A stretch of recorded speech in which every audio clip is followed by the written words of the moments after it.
No matter the industry, all work is done through people.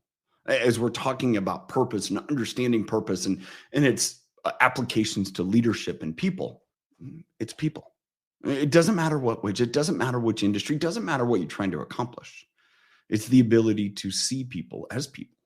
And in the toughest moments, not disregard them as a difficulty or a number or just someone to be replaced, but they're a person with feelings and ambitions and purpose and emotions.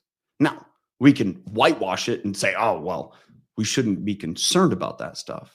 The reality is, every human, myself included, you, makes decisions based upon emotions. And if we get rid of that, man, it's really hard to progress forward. It's about people. Now, as part of purpose and the excitement there, as a leader, for me, it's exciting to help others see that purpose and live it out. Be able to, expand what they can accomplish when they tap into their purpose and they use their abilities and their strengths